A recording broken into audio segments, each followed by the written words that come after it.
Hello and welcome. Thank you for tuning into Wheelchair Wellness.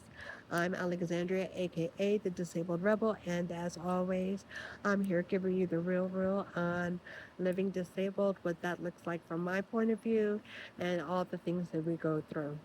So let's talk about it. So today's inspired topic is titled Disability is Not a Vacation. Why am I saying that? Let me tell you. My home health aide was planning a 7-day cruise. It's 2 days before she's leaving, and we're talking about her vacation. And she asked me if I had ever traveled outside the U.S. I said no, but I was hoping to do so in the near future, for which she giggled. Now, when other people have giggled, I know that they're getting ready to say something stupid, and she did not fail me. In her exact words, with the sincerity and genuineness that she said it, she said, "You don't need to go on vacation because you're on vacation every day." Say what now? I know that the good Lord was working on me and in me because I felt a pierce in my heart. I felt a little shake, but I had no words on my tongue and no thought in my mouth, on my mind. Now, anyone who knows me knows that that would have been a knee jerk automatic response that would have been not good for her.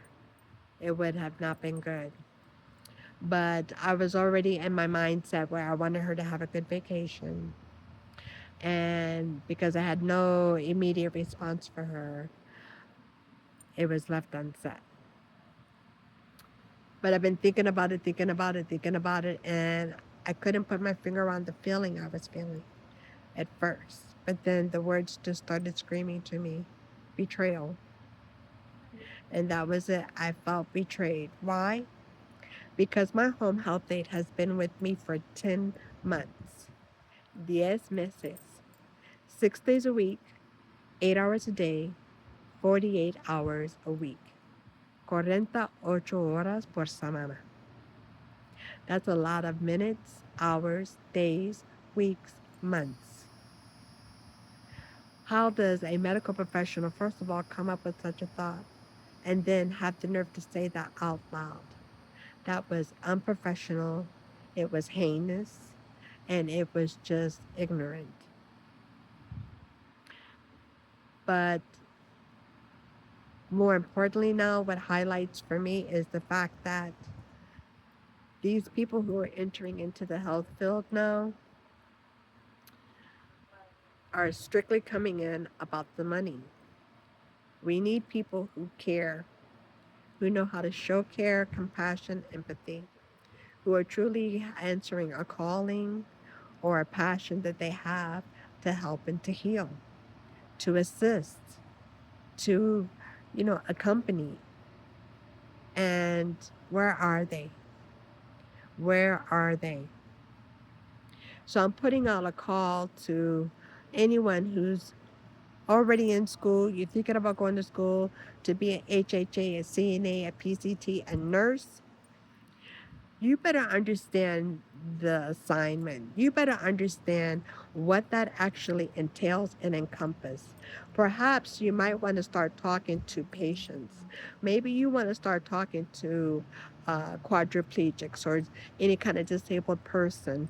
If um, if you're going to work in the medical field, because you need to understand who we are, what we need, and what that looks like, what that entails. And if for any reason you even have the slightest doubt that you cannot do that, that's just not for you, then please do not do it.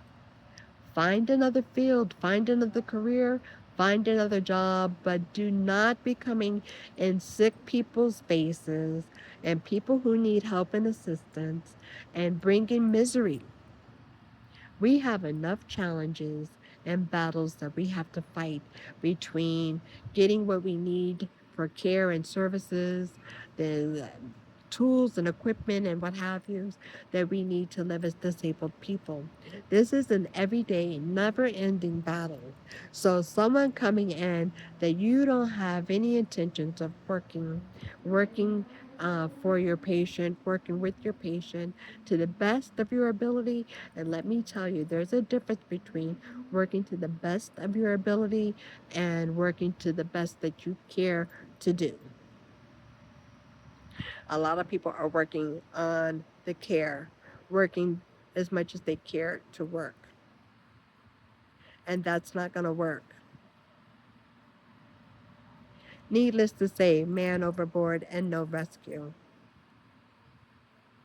I am deeply wounded and traumatized by this statement, only because more so that while I was this week on the phone calls again trying to negotiate and convince uh, people for the things that I'm needing to live as a disabled person and to have a quality and dignified, respectful life, it didn't feel like a vacation. And those words keep ringing in my head. This is not a game. This is not fun. This is not something that I aspired to. It happened and I'm dealing with it, but you really messed me up a little bit right there. And I try not to let things really, touch me that way, but this right here, it's ringing in my ears still loud and I'm pissed. So tell me, disabled community, have you had something like this happen to you? Has someone said something so heinous and ignorant to you? And what did you do about it? What did you say? How did you react? How did you feel? As always, I ask you to share, like, subscribe, and comment. Share your experiences. But let's get these conversations started. Let's get these videos shared because we need to be getting these conversations talked about. I am one person. I need you to share these things. I need you to be engaging so that we know that I'm not the only one that's going through this. And I know I'm not because I've talked to other people in the street and the only thing that changes is the dates. The story is the same. We're released from the hospitals with no information. We got to fend for our own to figure it out as to what it is that we're needing, where to go and get it, and all of the things that come with that. We are sitting here constantly trying to figure out how to get the things that we need when they keep saying no. If you're not coming in to help, heal, assist, go somewhere else because what you do, what you don't do, how you do it, it makes a difference. So again, share, like, subscribe, comment, and let's get these conversations going. I talk to you soon. Thank you for tuning in to Wheelchair Realness. I'm Alexandria, aka the Disabled Rebel, and keep rolling.